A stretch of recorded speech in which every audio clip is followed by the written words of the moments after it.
I had this idea of starting a cotton candy company, and there were no events going on because it was in the middle of the pandemic, COVID. Yeah, and yeah. my employee calls it the panini instead of the pandemic.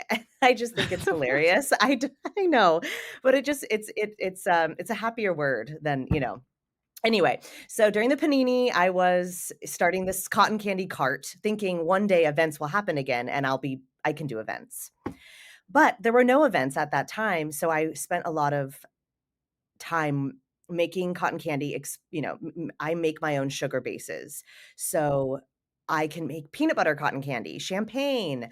I was really playing in the kitchen, creating cotton candy. I would mostly just put it in a tub or put it in a bag and give it to friends, or I was just starting. And I didn't know what it would be, but I was very energized by all of it. Like, I Especially would with the sugar. That would help as Yeah, well. maybe that was it. Yeah. I do feel like the sugar, it comes on my face, all over my body, and it probably seeps into my Yep. skin and my body. Very energized, that's a great point.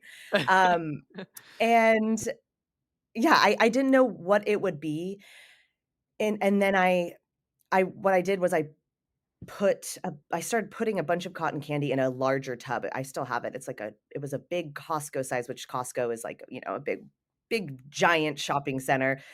Costco size cottage cheese container. So it was huge. And I was pushing the cotton candy into it and really pushing it down. And I remember just being like, I flipped it over on my table and lifted the container up and realized this was like a cake, like a full cotton candy cake. And I just, like, knew, like, I thought this was so cool. And I'm like, I think this is gonna be my thing."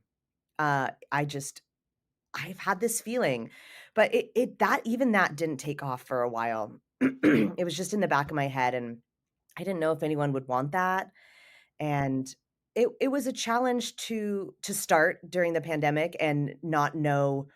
I was just selling locally, local pickups or drop-offs, and people were excited, but I didn't know really how to grow. I had never taken an entrepreneurship class. I had never taken a business class. I didn't think I would ever be a business owner, but here I am 4 years later. So we're Wow. still going. Yeah, yeah, no, it's amazing, and I need